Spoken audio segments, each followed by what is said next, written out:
So welcome everybody, whether you're with tie of whatever sort or without. My name's James Mountford and I'm in the centre of London in a rather echoey kitchen. This is our first one of these conversations for 2023. And perhaps people who are here for the first time, do you want to just raise your virtual hand? Because you're all particularly welcome, and welcome to people who have joined us before. Let's see how many we've got. Yeah, we've got 3 people who say they're here for the first 4. Wonderful. As I say, everyone is very welcome. Encourage anyone who you think would be interested to come next time. They happen in absolutely regular fashion on the 3rd Thursday at 6 p.m. British time. And we've got in the room here, I know just from seeing people on the screen, we've got people who are spanning, I think, about 12 or 13 time zones. And I salute those of you for whom the hour is extremely irregular. But that speaks to the quality of the conversation. So as Bob said, please feel free to just drop in the chat a little hello. If you've got something that's curious you're about tonight, put that in the chat, or any comment that you want to share with everybody. We will start very shortly, and I'm going to hand the baton to John Ballatt. What we're going to do today is hear from John and then from Kate Pryde. Kate, I'm not sure if you're in the room yet. Say hello if you are. It'd be very reassuring to know that you're here. Kate is a paediatrician working in Southampton, in the hospital I was born, incidentally, a very fine institution. And we're going to hear. Kate's here with us, James. Wonderful, yeah. Thank you. Hello, Kate. Hello, sorry, I had a momentary computer issue, but I'm here. Sorry. Well, that's wonderful that you're here. Thank you for being with us, Kate, tonight, because I know you're juggling many balls on the wards and elsewhere. So as you might have seen from Bob's introduction, tonight we're going to explore this gap, which perhaps is wider than ever, between what we know we should do, the way that we should carry ourselves, the way we want the institutions that we're part of to carry themselves, and the way it feels, maybe for us as people working in healthcare, or the way it feels for people in our teams and wider institutions and systems. So we are going to assert, and we're going to hear from John and Kate about this, that there is a gap between what we want and what we have. And we're going to explore that with John's perspective from his background. I'll let John tell you a little bit about himself, but he has written the book Intelligent Kindness, which came out in its 2nd edition last year, and I recommend it to you. And then we'll hear from Kate. Then we will have our usual quite in-depth extended breakout, and thank you to Bob for mixing the decks to get people into rooms. And then when we come back from that, we're going to hear from 2 other colleagues, Suzie Bailey, who is at the King's Fund, and Paul Batalden, who is ex of Dartmouth and a great mentor to me personally. Paul, thank you for all that you've taught me. And Paul is based in Minnesota. So that will be the form for the evening, and then there'll be a couple of parish notices from Bob looking ahead to next time. So I'll hand the baton to John. John. Thanks, James.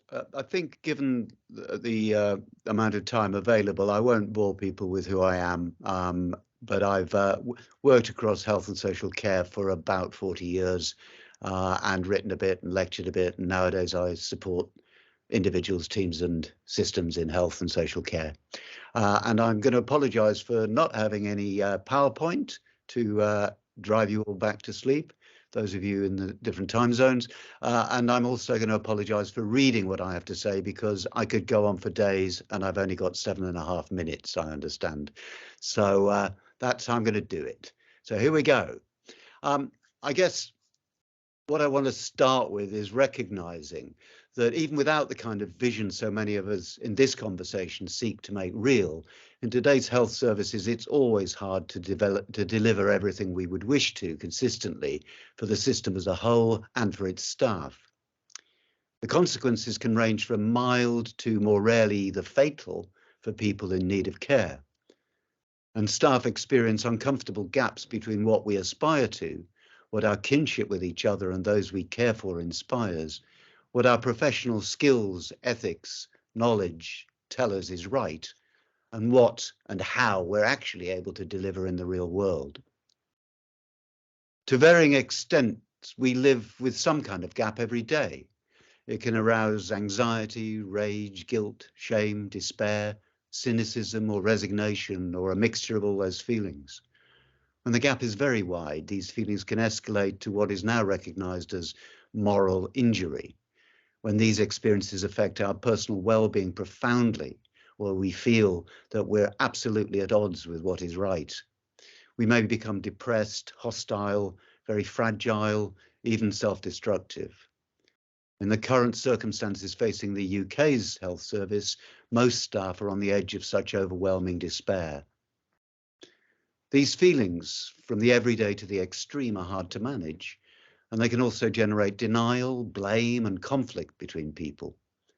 The healthy system of relationships, the kinship with patients, with colleagues, with other teams, across systems, that's crucial to generating kind, intelligent, effective practice, can be badly undermined. Because our capacity to recognize, engage with, collaborate, or respond to others is damaged, a vicious circle can begin where what we deliver gets worse, which further amplifies the moral injury. Now, nothing I say here should be regarded as meaning that I think people could or should be made resilient enough to make the current near catastrophic situation work. The system is in crisis, and it lies in the hands of politicians, senior civil servants and leaders, and society as a whole to address this. Strikes, political action, activism are ways in which we can express our concerns about the gap when it's as big as it is today, at least in the UK. But we do need to work to minimise the cost to ourselves, to each other, to effective healthcare, to those who need our services. Some factors in this situation can be addressed to reduce the cost to staff and those they care for. We can promote mutually supportive, attentive cooperation, best use of resources and best practice. We can cultivate intelligent kindness in dire circumstances. And there is always room for innovation, even in wartime. There are always two primary tasks for everyone, from frontline to boardroom to politicians, to ensure effective, humane care. Organising tasks, roles, procedures, models and processes which foster collaboration and make the best use of resources and skills is one. Cultivating attentive, attuned, collaborative relationships, inclusive kinship, is the other. I would argue that it's the quality of kinship that makes the difference. The healthier the human system is, the more relevant, intelligent, effective and successful is the work to organise roles, tasks, teams and systems, and to deliver care. Every sports fan, as I always bore people with, knows that psychology and relationships are the factors that either foster the expression of skill or inhibit it. The morale and relationships within the team affect its performance. Indeed, they direct the skills. Intelligent kindness is practice informed by kinship and kindness and the technical skills and the resources available. Now, this isn't the place to go into these issues in detail, but how can we try to address our experience of so many current gaps? Well, no snappy slogans, defensive rebuttals, denials or demands for efficiency will help.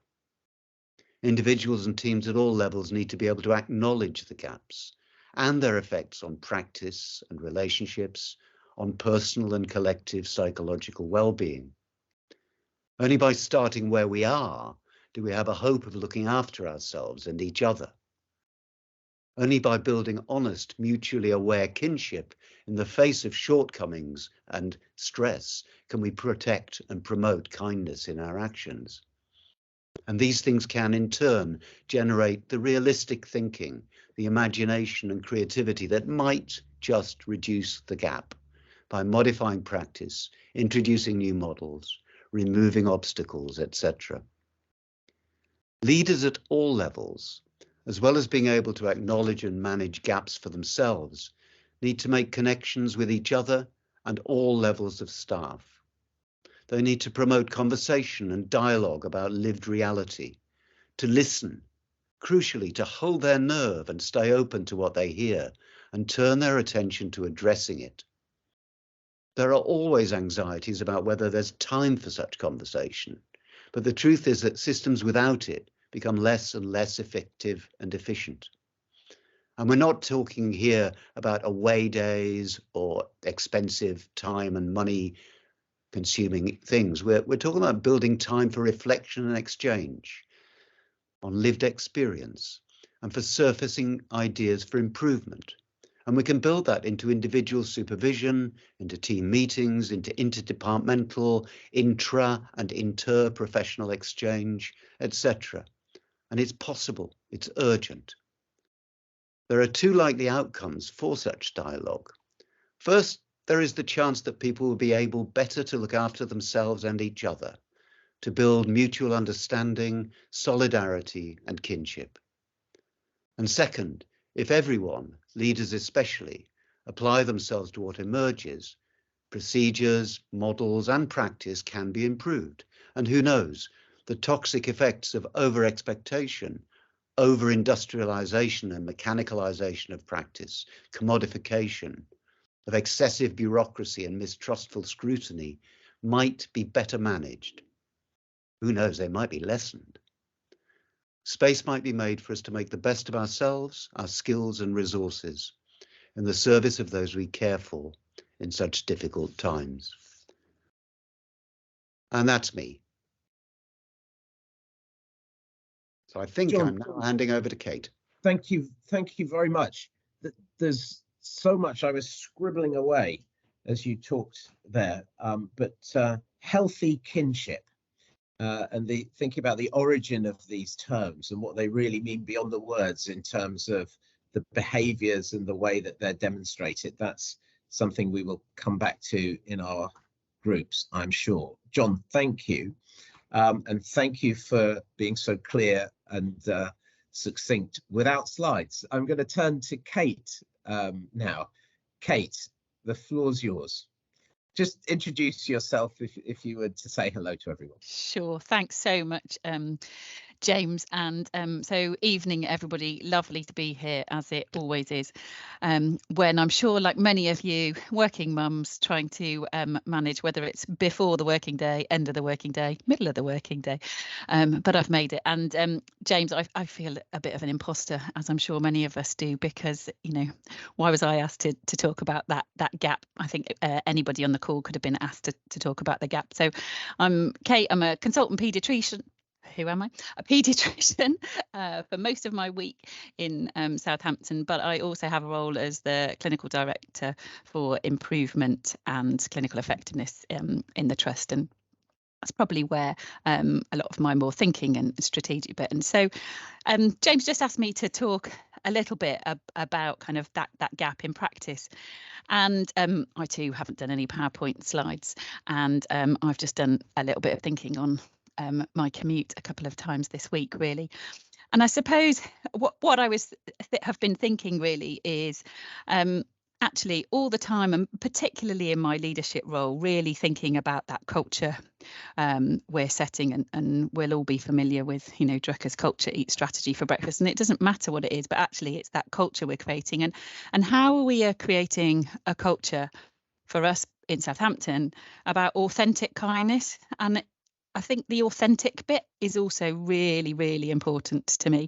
And, you know, the phrase I really picked up on from John's talk there was the cultivating inclusive kinship, because it's also about the inclusivity, and it shouldn't matter who you are, what your professional background is, what your professional, status is. It needs to be an inclusive kinship, and I think that's really important if we are going to enable change and indeed enable us to do our jobs. I spent time, as I'm sure many of you have done, with my nursing colleagues on the picket lines today, and it's a real stark reminder of the real difficult place that we're in the UK, and I don't doubt that's different for those of our friends joining us from across the world.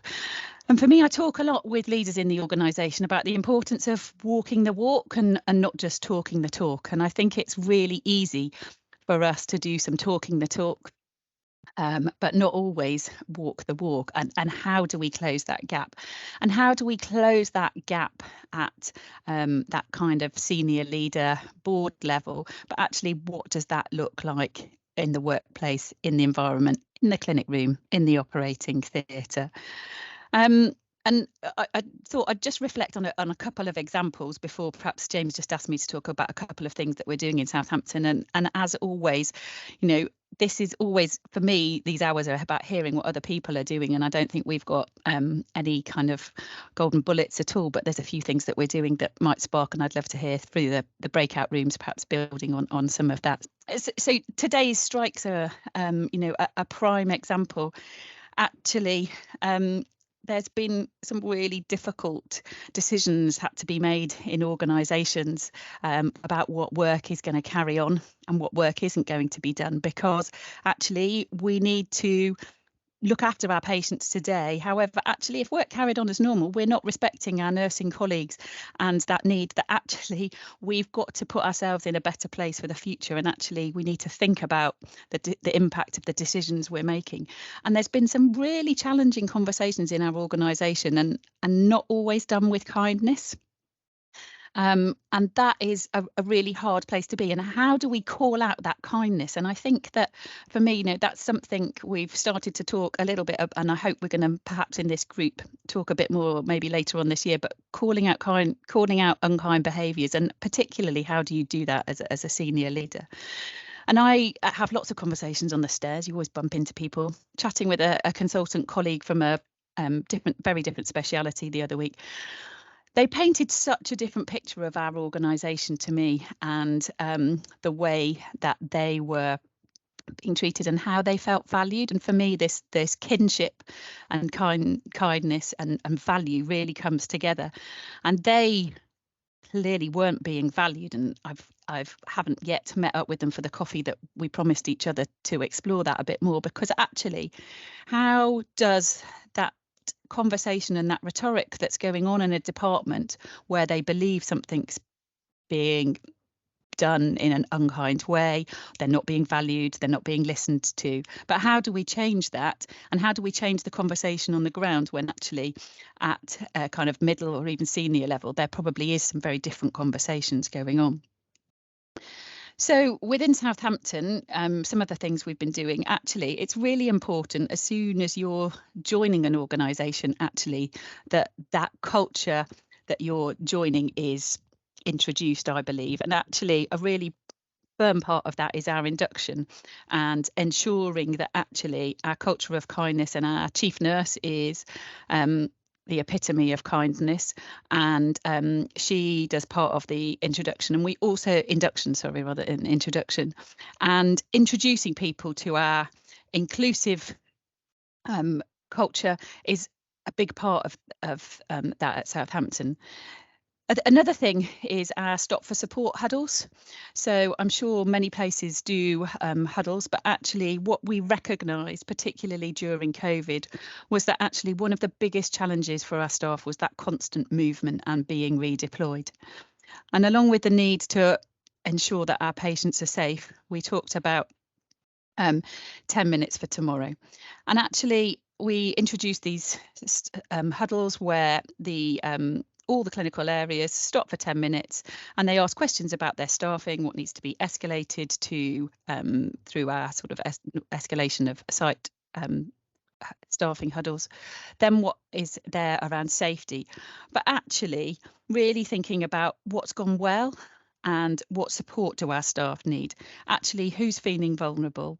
What are the issues that they're, and actually that was really backed up by them being able, the crucial bit was the so what for me, that we couldn't put something out there where there then wasn't any action. Otherwise, we're not walking the walk, we're just paying lip service to it. But actually, our wellbeing team is able to go in, our senior nursing staff, whether it's the person that's Gold Command, duty matron, whatever, will go into areas where there's been something identified.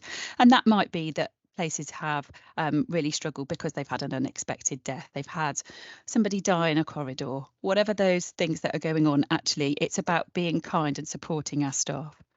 And I think another thing that our organisational development team have really been promoting is our allyship training. And that's not just about EDI, but actually it's dealing with all those microaggressions. And that's been really welcomed and has actually had a lot of buy-in from people across the whole organisation to actually help to recognise unkind behaviours and to give them some ways of calling those out and to promote staff being able to challenge some of those behaviour. So that's my kind of 7 minutes up. It's more musings and thoughts rather than any golden bullets, but I'm really looking forward to the breakout sessions and coming back together. So thanks very much. Equally, Kate, you'll scroll the chat, you'll see you've provoked many thoughts. Thank you for that. Thank you for keeping to time. I realise I'm quite invested in this, not just because I was born in that hospital in the 70s, but more so because my father is waiting for surgery in that hospital. So it's very encouraging at a personal level to hear about this. So know yourself. You talked about Jill, your chief nurse, modelling what you want to see, especially on a tough day. Inclusivity, authenticity. Thank you. So what we're going to do now is, Bob, we've actually got a record number of people here. I saw 83 at one point. So must be something about the new year that's getting people here, or maybe people are bringing a friend. We really encourage that. Find somebody and bring them along that you think would be interested to come. So that means that we're going to have a lot of breakout groups. We're going to keep them to around 6 people each so that there's a good discussion, and we'll have 18 minutes in the breakouts. So we will come back from the breakouts at 6:40 British time. And what happened, they're not facilitated. You can do whatever you want.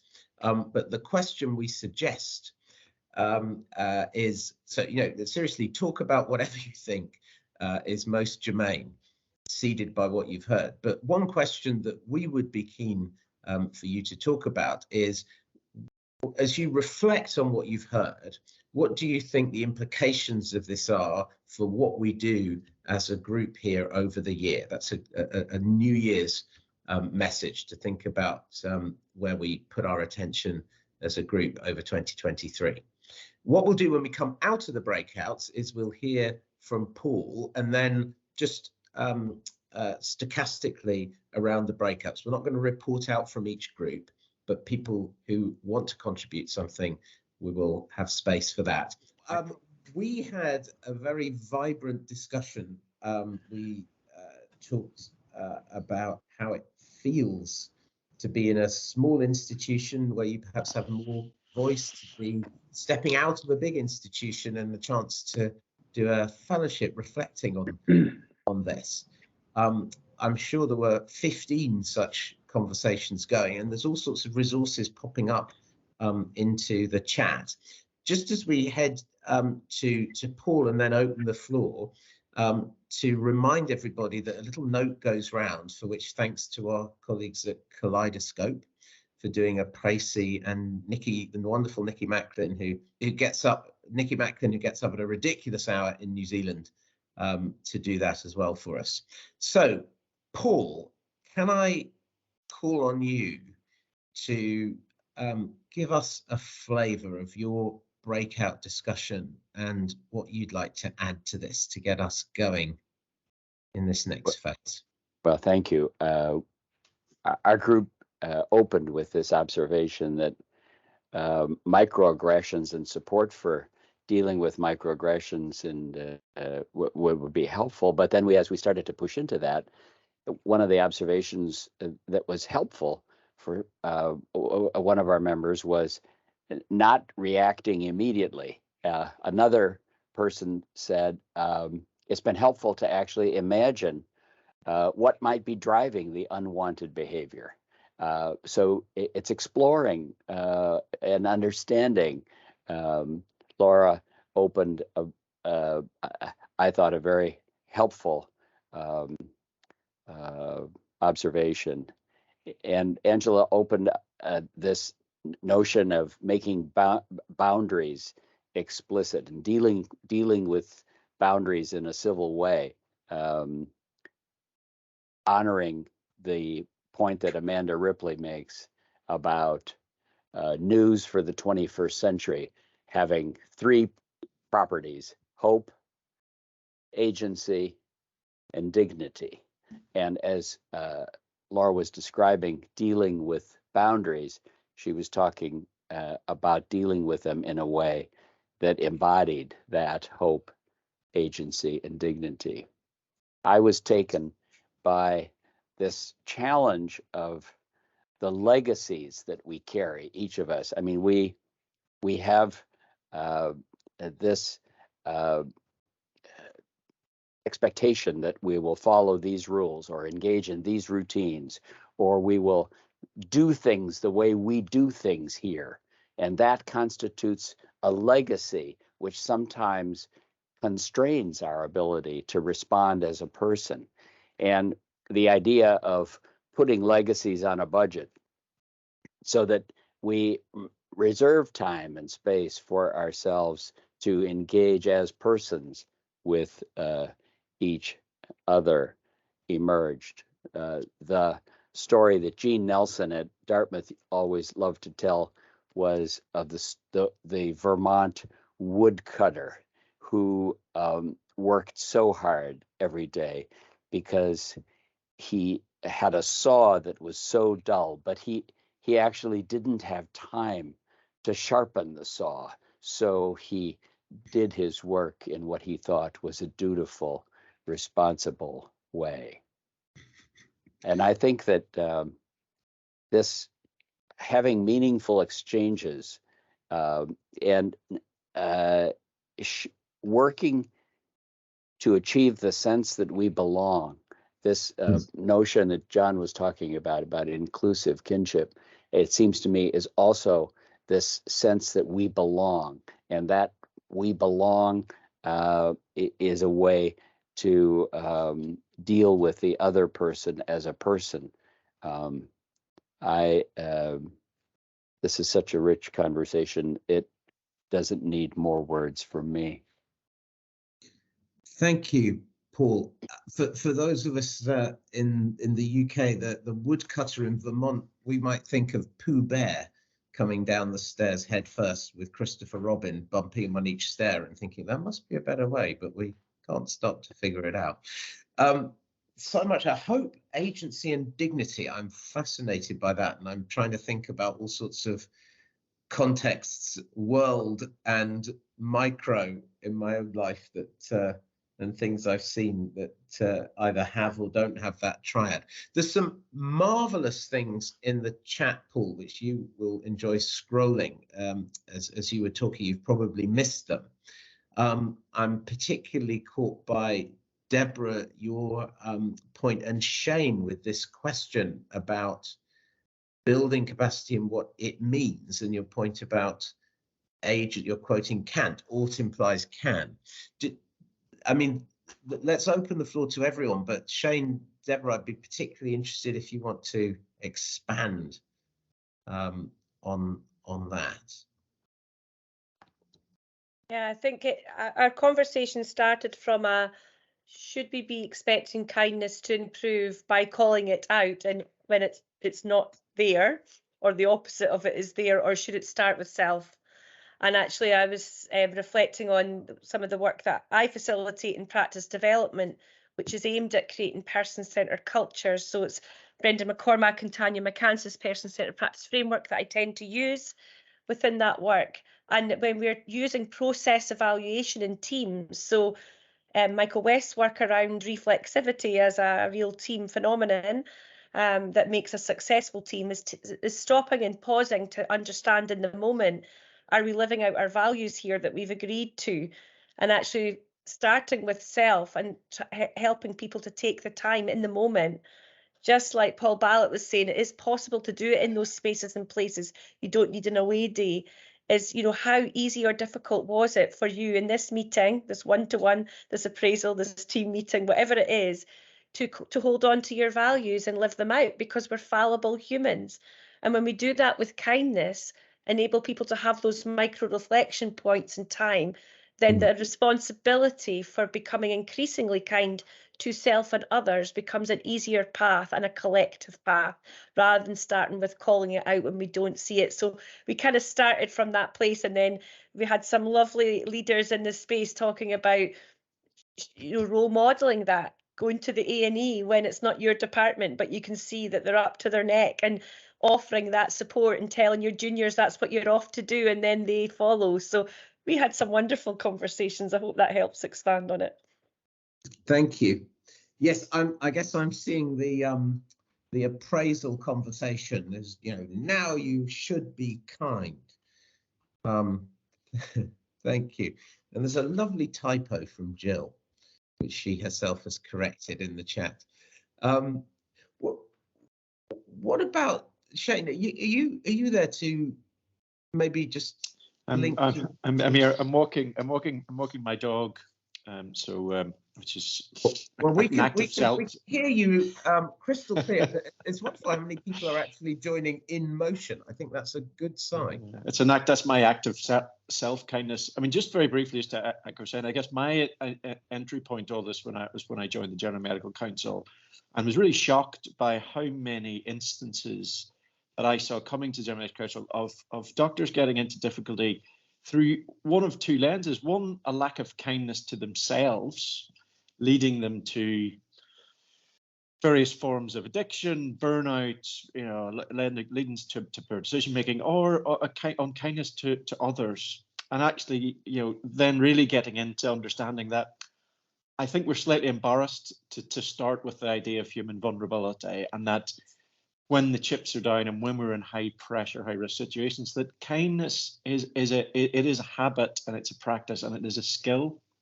In the same way as I think we're acknowledging now that being kind to ourselves is one of the great challenges of our age. You know, we have an industry now about how to build the sort of self-kindness muscle. What are the habits and practice, the sciences of kindness to oneself? And I think there's a same call to action to build a capability for each of us, and for teams and for clinicians, to be kind, to understand. So thinking about things like neurodiversity and microaggressions, and, you know, how to be mindful in moments. And that's why we loved working with Chris and Civility Saves, because it's not just about calling out a lack of kindness, it's explaining why it matters, but why it doesn't happen, and then some evidence and practical responses to that. And I think that's a much more compassionate starting place.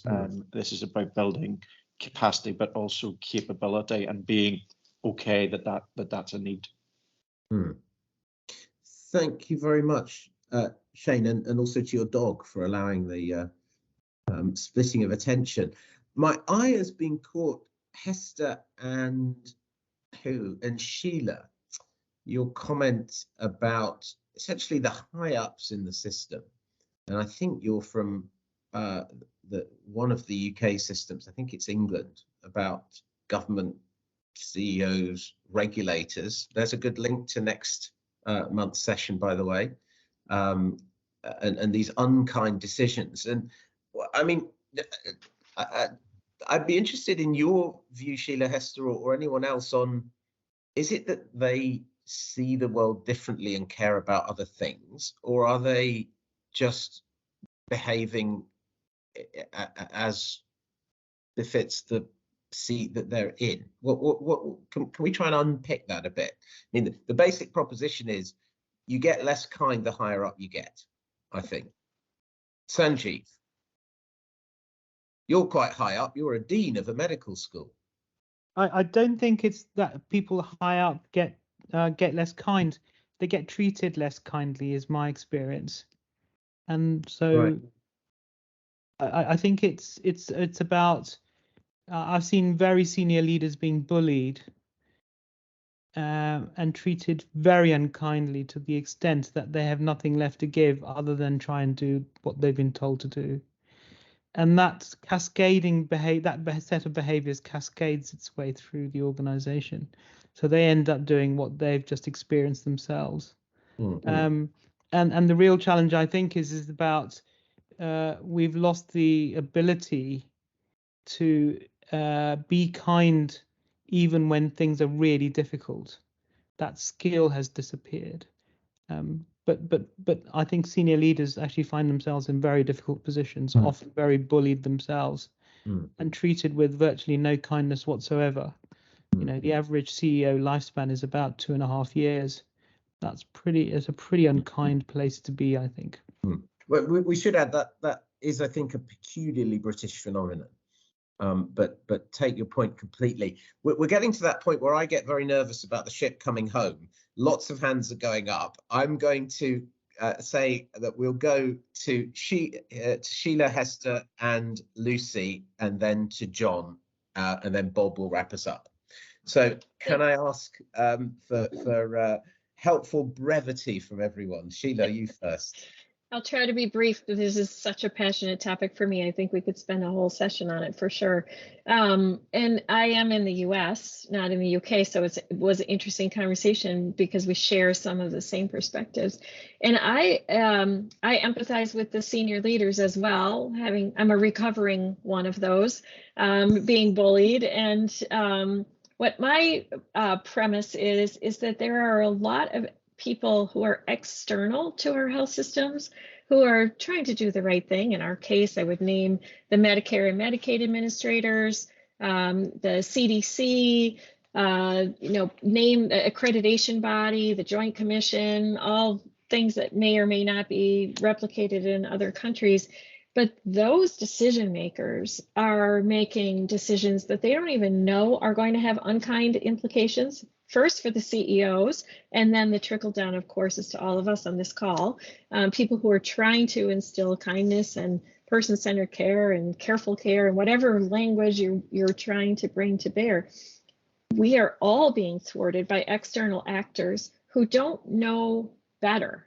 It's not because they're bad people. It's because perhaps they haven't been indoctrinated into the language that we're trying to promote here. So that was the suggestion in our group, was that maybe we should bring some of those external actors into the fold here, embracing them and is assuming good intent, but trying to help them understand that the language of kindness should drive all decisions.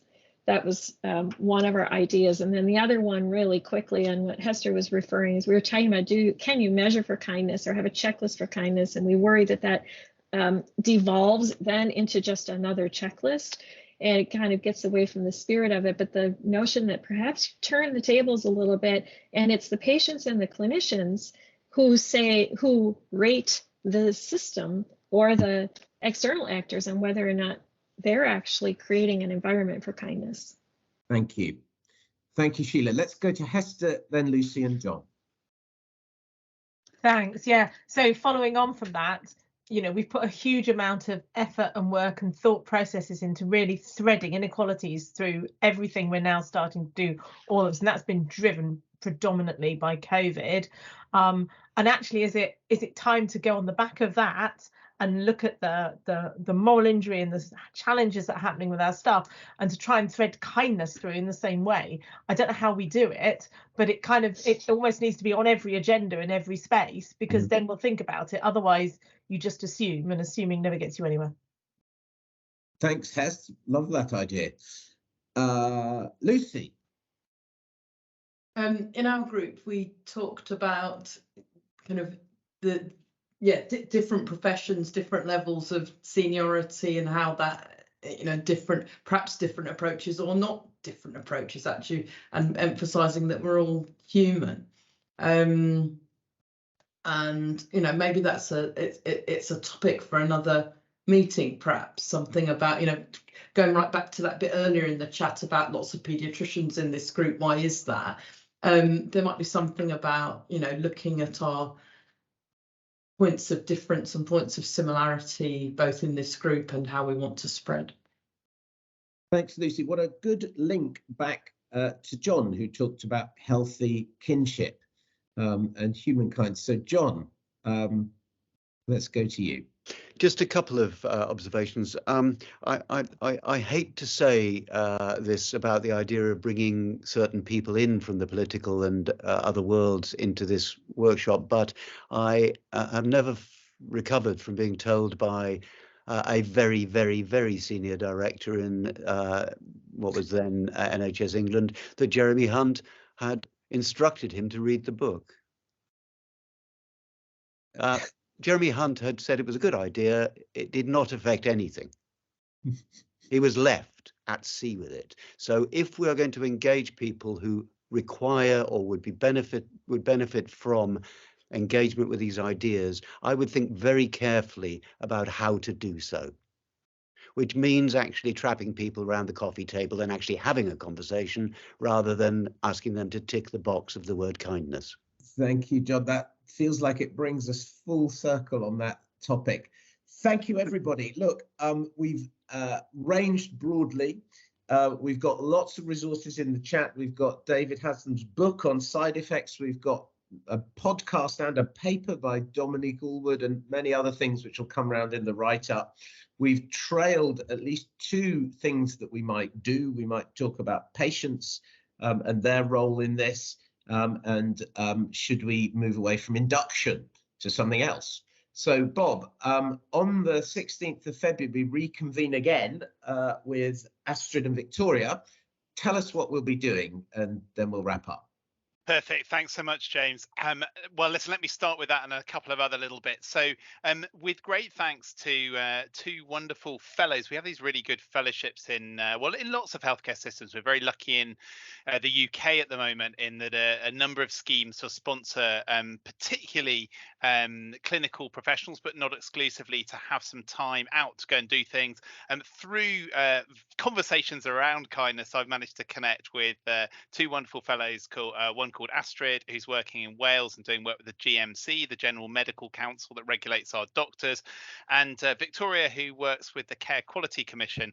And for a while in this group, regulars here have been, we keep coming back to regulation, and in a way, James, it fits beautifully with this dissonance question here. You know, we get on and have these lovely conversations, and then tomorrow we're off meeting the CQC and the behaviours aren't this way. Well, we know from people like Nigel Aitchison, who's been a really key part of this group, that there's real ambition. Henrietta as well, who's been here many times, that there's real ambition in among regulators to change, a recognition that they need to. So we're going to get really in the deep end on that. Now, I've got a particular ask on this. It would be wonderful to hear from two or three other people who would be game to contribute, and really contributing a couple of minutes, particularly from other countries. I think it will be a better conversation if we can have a sort of multi-country view on it. I don't want it to be too UK focused. The wonderful Kath and I have spoken, and we're going to hopefully bring in a little bit of an Australian perspective in on it, but it would be great. So please just get in touch. You know how to get hold of me on that front. Just finally to say, James, you highlighted the resources on the side. I love the chat is slightly, people are going to have to take 2 hours of time because they have to take an hour for this meeting and then a sort of an hour to get through the chat. And if a bit like a box set that sort of, you know, you get addicted to The Wire, or years back, Spooks was my thing that I just couldn't put down.